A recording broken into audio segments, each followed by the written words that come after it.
Bonjour à tous et bienvenue sur cette vidéo bilan de l'année 2024. Une troisième année qui s'achève. J'ai plein de choses à vous dire. Alors ça va pas être une vidéo dans laquelle je vais vous faire le condensé et le contenu de toutes mes lectures de l'année. Non, parce que j'en suis totalement incapable. J'ai pas une numérotation, j'ai pas, on va dire, un relevé de toutes mes lectures.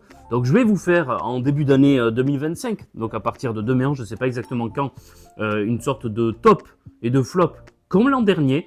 De mes lectures de l'année 2024, des romans, des essais, bien que j'ai remarqué, en faisant un peu un bilan dans ma tête, mais peut-être que je me trompe, je verrai en faisant une sorte de relevé, mais qui sera partiel, parce que il y a certaines lectures dont je ne vous parle pas ici, dont je ne parle pas sur mes réseaux, je note pas toutes mes lectures, je devrais peut-être le faire, si bien que lorsque je vois parfois certains passer en disant exactement le nombre qu'ils ont lu de livres en 2024, ils savent tout. Enfin, je les trouve assez épatants. Moi, j'ai pas ce relevé précis, mais il me semble que j'ai lu quand même beaucoup moins d'essais, par exemple cette année, que l'an dernier. Donc, ça sera à vérifier au moment du bilan en termes de contenu de lecture. Là, ça sera plutôt une vidéo bilan de manière générale, dans la forme, des nouveaux formats qui sont lancés, et puis voilà, échanger avec vous sur ce bilan de cette année, qu'est-ce qu'on aura pensé de cette année.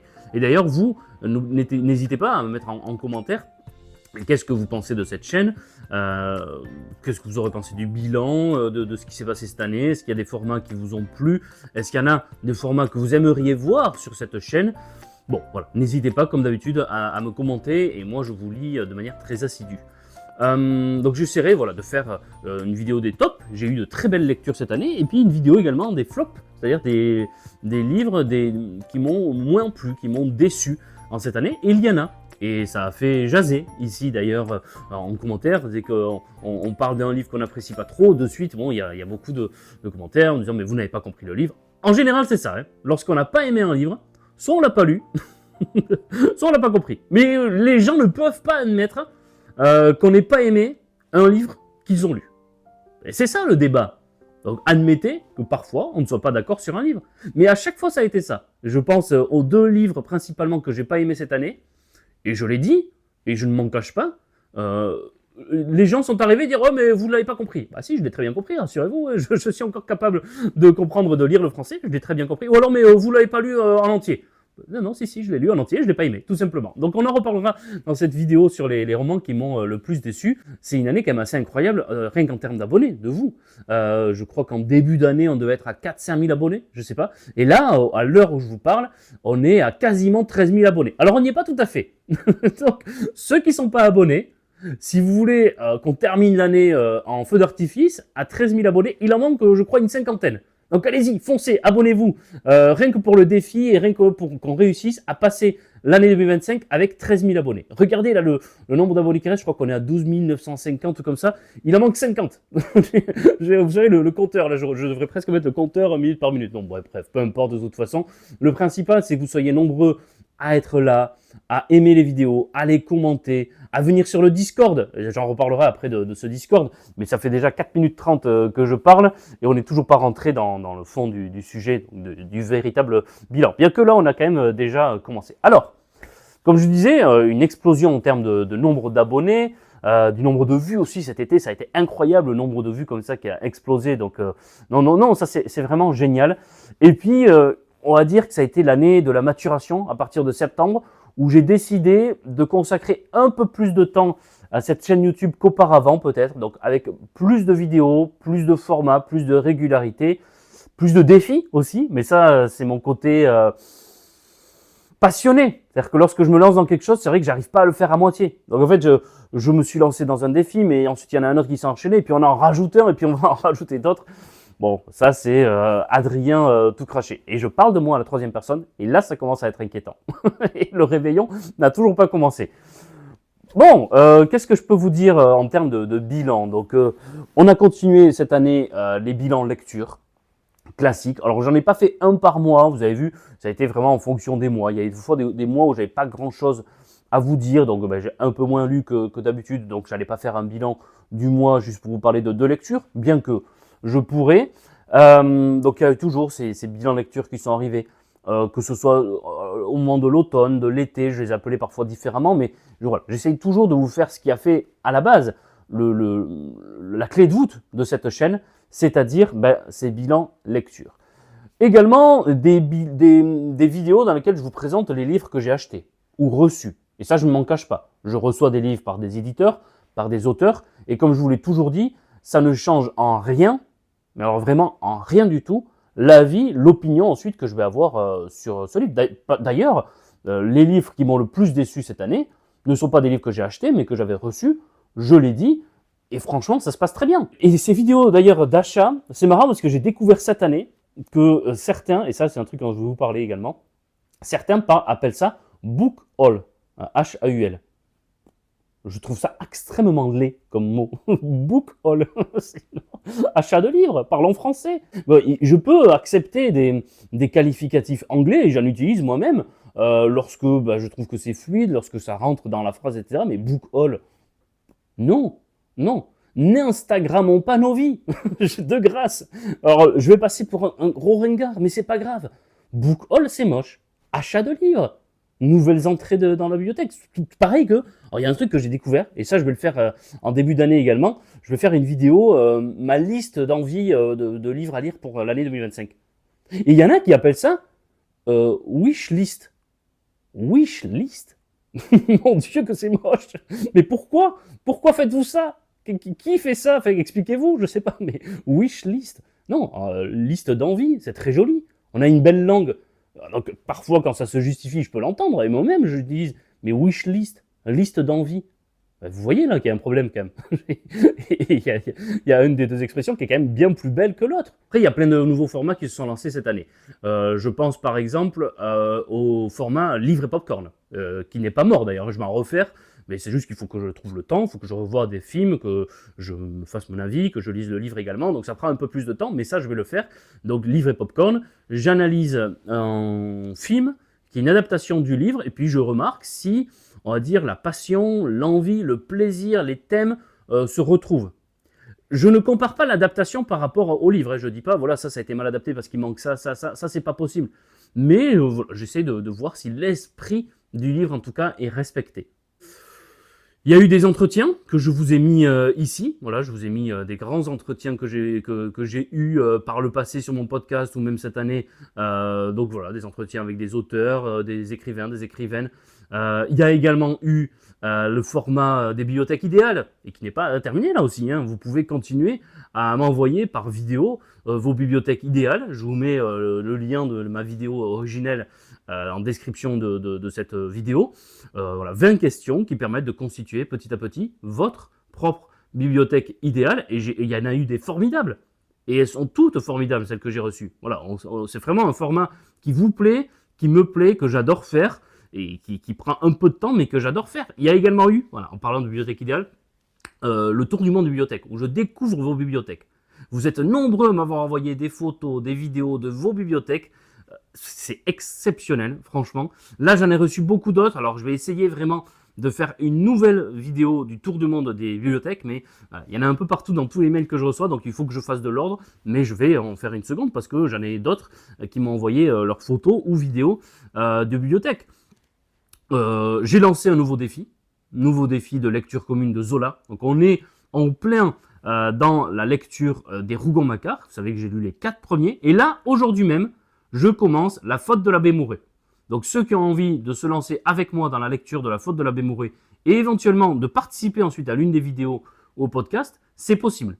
Voilà. Dites-le moi, venez sur le Discord, je vous mets le lien du Discord. Alors pour ceux qui ne connaissent pas Discord, parce que peut-être que vous êtes nombreux à ne pas trop connaître Discord, Discord c'est un forum d'échange qui existe pour n'importe quelle thématique. Chacun peut créer son propre Discord.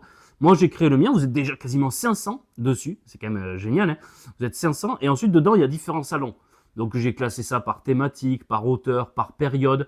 Il y a des débats, des échanges sur les derniers achats, les lectures en cours. Donc, voilà. J'ai créé des petits salons à l'intérieur où chacun échange. Et quotidiennement, vous échangez entre vous. J'essaye autant que faire se peut de venir, de parler également avec vous. Et c'est vrai que c'est un vrai plaisir, mais je vous lis assidûment. Et c'est là aussi que j'ai répertorié toutes les lectures communes que j'ai lancées. Donc, les Rougon-Macquart, la comédie humaine, qui est toujours en cours. Je suis en plein lecture de Albert Savarus. Donc, les Rougon-Macquart, la comédie humaine, la recherche. du temps perdu. Je vais faire une vidéo pour tout bien expliquer sur la lecture commune de la recherche du temps perdu de Marcel Proust. Mais elle est lancée là. Depuis hier, parce que j'enregistre là mardi 31 décembre, mais depuis hier, lundi 30, la grande lecture commune de la recherche du temps perdu est lancée. Et c'est répertorié sur le Discord. Voilà. Donc vous pouvez trouver plein de salons. Donc venez, je vous mets le lien. Vous avez juste à suivre le lien, vous inscrire. Ou alors si vous êtes déjà inscrit sur Discord, juste à cliquer sur suivre le lien, accepter l'invitation et vous êtes dessus. Vous voyez, c'est vraiment très simple. Et puis même, lorsque vous avez des envies, vous, de lecture commune entre vous, je crée également des salons à l'intérieur. Certains m'ont dit, on aimerait, on est 2-3 là à lire Le nom de la rose d'Umberto Eco. J'ai créé un salon, Le nom de la rose, lecture commune, et puis ceux qui sont en train de le lire ensemble échangent dessus. Vous voyez, c'est vraiment un truc interactif entre nous. Donc, les défis, les lectures communes, les entretiens, les bibliothèques idéales. J'ai lancé également Livre ta ville. Vous voyez, ce nouveau format où je vais présenter des villes à travers leurs liens avec la littérature. Soit une médiathèque, comme à Plumogat, mais ça peut être des auteurs qui y sont nés, des romans dont l'action s'est déroulée sur cette ville, des auteurs qui y sont passés, enfin, voilà, n'importe quoi. Je vais accélérer et continuer ce format en 2025. Voilà donc une année vraiment tout à fait extraordinaire, pleine de rencontres, d'échanges avec vous, des commentaires bienveillants, parfois moins, mais c'est aussi le jeu et très souvent, voilà, il y a des débats qui se lancent dans les commentaires et ça me dérange pas de débattre tant que ça reste, et ça je l'ai toujours dit, dans le respect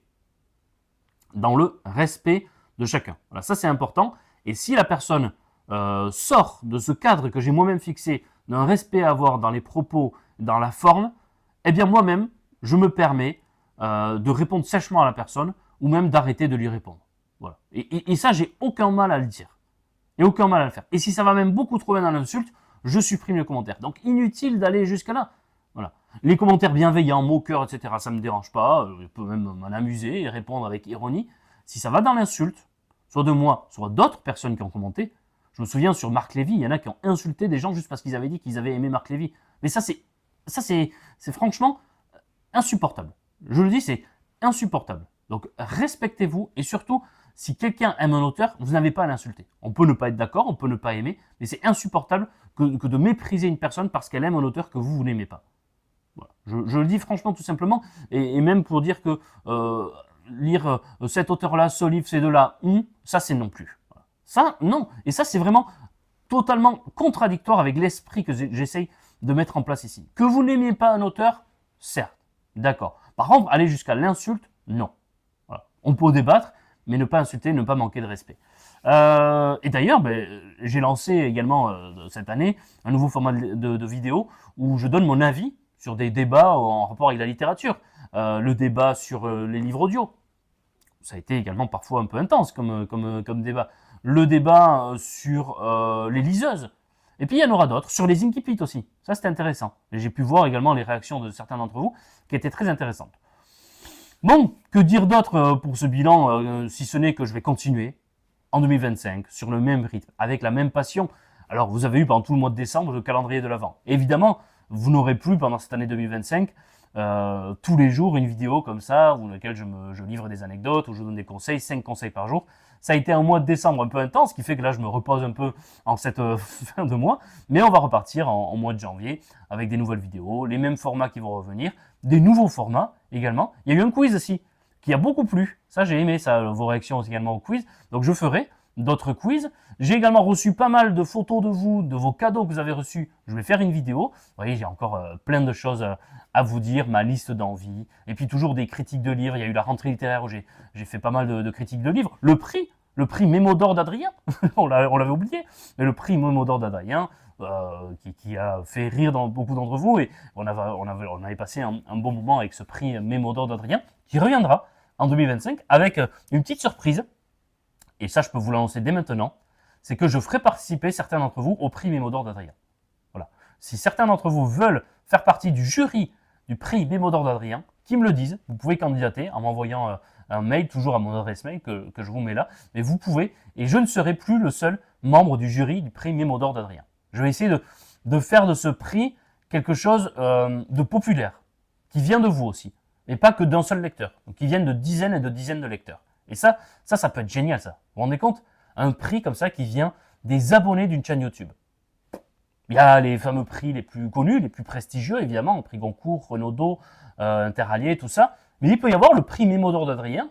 On peut changer de nom, hein, je ne veux pas faire non plus quelque chose de tout à fait narcissique, mais qui viennent de vous.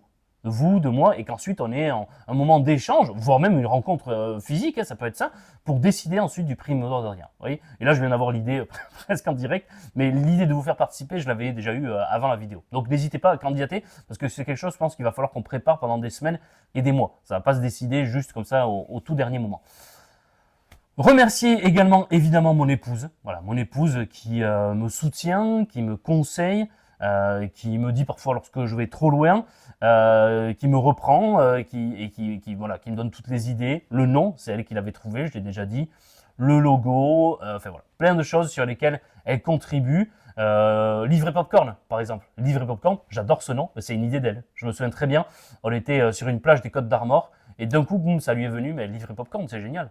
Livret Popcorn, en plus avec le petit jeu de mots, voilà. Donc, voilà, la remercier évidemment pour tout le travail qu'elle fait. D'ailleurs, je me suis rendu compte, en faisant le montage de ma dernière vidéo, que j'avais dit une énorme bêtise. Mais ça, c'est dans ma façon de parler, et comme je l'ai dit, il n'y a pas de notes en fait. Donc je me lance comme ça, j'improvise, et, et parfois, il m'arrive de dire des bêtises. Sur le cadeau que je lui ai fait, les livres sur Maria Montessori, les livres de Maria Montessori, j'ai dit en fait qu'on ne connaît pas trop la méthode. Et en fait, j'ai tellement l'habitude de l'associer à moi, parce que tout ce que je fais ici, c'est finalement des choses qu'on fait ensemble, auxquelles on réfléchit, etc., que là, je l'ai associé à quelque chose dans lequel elle n'a pas du tout à être associée. Parce qu'elle connaît très très bien la méthode Montessori. Elle n'a pas lu tous les livres de Montessori, notamment les livres que je lui ai offerts, donc c'est intéressant d'aller à la source. En revanche, elle a lu un tas d'articles, des ouvrages dessus, enfin voilà, elle connaît parfaitement la méthode Montessori. C'est moi qui n'y connais absolument rien. Donc ça, je tenais quand même à le souligner et à le rectifier, parce que pendant que je faisais le montage, je me suis dit, oh là, j'ai dit quand même une grosse bêtise, donc voilà. Je rectifie évidemment, mais c'est intéressant parce qu'elle a déjà commencé d'ailleurs la lecture des ouvrages que je lui ai offerts, donc je reviendrai vers vous sur ce qu'elle en a pensé et ce que j'en aurais pensé moi aussi ensuite, mais en revanche, ce qui est intéressant, c'est de voir la comparaison entre quelqu'un qui connaît déjà parfaitement la méthode, ses clés, son historique, etc., c'est-à-dire elle, et moi qui n'y connais quasiment absolument rien, et de voir un peu les différents regards qu'on peut avoir peut-être sur ces ouvrages. Bon, je ne vais pas non plus être beaucoup plus long, vous souhaitez une belle fin d'année. Merci pour tout votre soutien, merci pour votre bienveillance, pour votre présence, je vous souhaite évidemment une belle fin d'année, fêtez bien ça, seul, en famille, entre amis, faites attention évidemment, bref, vous connaissez toutes les consignes, c'est pas à moi de vous les dire, mais malgré les temps qui peuvent parfois être difficiles, j'espère que cette chaîne YouTube vous apporte un peu de joie, parfois un peu d'humour, des conseils et puis des voyages dans l'imaginaire, parce que c'est ça aussi que nous permet la littérature. Parfois quand ça va un peu moins bien, la littérature est là pour nous réconforter, pour nous apporter du soutien et pour nous faire penser à autre chose. Et j'espère y contribuer un petit peu. En revanche, ce que je ne vais pas faire, c'est la fameuse blague, et je pense que il doit y avoir plein de gens chez vous ou au boulot, etc., qui la font. Vous savez, il est, je sais pas moi, il est 17h, c'est le 31 décembre, vous vous revoyez le lendemain ou 2 jours après pour rebosser, et puis il y a toujours un type, c'est toujours le même genre de personne qui arrive et fait « Oh mais à l'année prochaine !» Épuisant. C'est la blague la plus épuisante de l'histoire de l'humanité, et pourtant chaque année, il y en a toujours un pour vous la faire. Donc j'imagine que maintenant en commentaire vous allez tous me dire à l'année prochaine, mais de grâce, vous n'êtes pas comme ça vous. Ne faites pas cette blague. Ne faites pas cette blague. Respectez-vous. Respectez-vous. Bon. Je sais pas, j'ai du mal à conclure cette vidéo parce que c'est la fin de l'année, parce qu'on a passé une superbe année ensemble à parler de littérature, où j'ai eu encore plus d'échanges avec vous grâce au Discord, des commentaires extraordinaires, les moments où j'étais un peu plus absent, où je voyais des commentaires, je disais mais quand est-ce qu'il va revenir, et ça je le disais l'autre jour à un ami, parce que vous savez que je suis également sur Twitter, où j'ai un peu plus de 35 000 abonnés, et c'est vraiment super ce qui se passe sur Twitter. Sur Instagram, vous pouvez me retrouver également sur Instagram, où on est un peu plus de 2000 abonnés, mais je le disais à un ami, et je le dirai pas sur Twitter, donc vous pourrez aller vérifier, vous allez voir que je dis pas pareil à mes abonnés d'ailleurs, mais sur YouTube, je trouve que j'ai les meilleurs abonnés du monde. C'est-à-dire, non, pas les meilleurs. Ce que je veux dire, c'est que le lien avec vous, ici, est beaucoup plus chaleureux et beaucoup plus intense que malgré mes 35 000 abonnés sur Twitter. C'est-à-dire que ici, même lorsque j'avais 4-5 000 abonnés, je sentais une bienveillance chez vous et un attachement et presque une déception lorsqu'il n'y avait pas de vidéo pendant 2-3 semaines à la suite, beaucoup plus intense que si sur Twitter je disparais pendant un mois. Il n'y a personne qui va m'envoyer un message pour me dire « Mais dis donc, où es-tu? Qu'est-ce qui se passe? Est-ce que ça va chez toi? » etc. Vous voyez ce que je veux dire? Sur Instagram, pareil. Les gens vous oublient. Ce sont des réseaux assez superficiels, dans lesquels les gens pensent qu'à partir du moment où ils ont 4000 abonnés, c'est des stars immenses et ils vont sortir dans la rue et ils vont être reconnus et tout. Mais non, calmez-vous. Vous n'êtes personne. C'est-à-dire que vous êtes quelqu'un au même titre que tout le monde. Et ça, il y en a qui l'oublient un peu trop. Ils sont 4000 abonnés sur Instagram. Ils croient que dans la rue, il va y avoir une escorte policière et tout pour les accompagner lorsqu'ils se déplacent faire des courses. En revanche, ce que j'ai remarqué ici, c'est que malgré mon petit nombre d'abonnés, mais les gens sont hyper bienveillants. Et les gens, lorsqu'il n'y avait pas de vidéo, disaient « Mais ça m'a un peu manqué vos vidéos. » Et ça, mais ça m'a tellement touché, vous vous rendez pas compte. Et même, ça m'est arrivé, et ça c'est la première année où ça m'est arrivé, ça peut faire partie du bilan aussi, où des gens me reconnaissent. J'étais au travail l'autre jour, j'étais en train de me servir et tout, à manger et tout. Tiens, je vais peut-être prendre la salade d'endive aujourd'hui, je ne sais pas, j'étais en train d'hésiter, vous voyez. Et puis là, il y a quelqu'un qui m'arrête derrière et je me dis, ah, peut-être que j'étais un peu long, il va m'engueuler parce que j'ai hésité entre la salade d'endive et de betterave, et les deux semblaient aussi bonnes. Ironie. Et puis là, il y a quelqu'un qui m'arrête derrière et me dit, mais vous êtes Adrien? Oui, jusqu'à preuve du contraire, oui. Mais de la chaîne YouTube. Là, j'étais, oh mon Dieu, j'étais pas prêt. J'étais pas prêt, c'était génial. Et j'étais là, bah oui, j'étais à moitié gêné, tu vois. J'adore ce que vous faites, je regarde vos vidéos, je m'attendais pas à vous voir ici. Bah, tu m'étonnes, entre la salade d'endive et de betterave. Et je savais pas quoi répondre, en fait. J'étais gêné, et à chaque fois que ça m'est arrivé 3 fois. Et pareil, j'étais à un marché de Noël, pas loin de chez moi, en famille. Et là, il y a quelqu'un qui arrive et qui vient me dire bonjour. Je dis, qu'est-ce que j'ai fait? J'étais avec mon truc de tartiflette. Je me dis, qu'est-ce qui se passe? Je vais me faire engueuler encore une fois parce que j'ai pris la mauvaise tartiflette. J'ai volé la tartiflette à quelqu'un, je sais pas. Et puis il me dit, est-ce que je peux vous serrer la main? Oui. Mais il me dit, je regarde vos vidéos et j'adore ce que vous faites, bravo et tout. Et j'étais gêné. Et, et ça m'a fait vraiment bizarre. Et c'est la première fois que ça m'est arrivé. Alors, encore une fois, ça n'arrive pas tous les jours. Ça m'est arrivé 3 fois. La dernière fois, bon, c'est un peu plus logique. C'était un prix Louis Guillou. Et c'était un libraire breton qui me dit je regarde vos vidéos, j'adore ce que vous faites. Mais bon, là, on était dans un contexte littéraire avec un prix Louis Guillou dont je parle tout le temps. Un libraire. Donc là, voilà, c'est pas du tout extraordinaire et c'est pas sensationnel. Mais les 2 autres fois, c'était au travail, entre la salade d'endive et de betterave ou dans un marché de Noël avec mon cornet de tartiflette. Et là, je m'y attendais vraiment pas. Et c'était, enfin voilà. Donc ça m'a fait bizarre, mais je voulais également vous en parler parce que ça fait partie des éléments qui ont marqué cette année. Bon, il y aurait plein d'autres éléments, événements. J'ai fait des entretiens, vous savez, dans les hôtels littéraires, le Swan à Paris. J'ai fait également la visite de la maison de Balzac. Bon voilà, pas mal de choses qui se sont déroulées. On va continuer en 2025 avec la même passion. Donc merci d'être là. Lisez des livres, surtout. Lisez des livres. Prenez soin de vous. Et à demain. Ou à après-demain. Mais pas l'année prochaine. J'y tiens. C'est important. Allez, au revoir.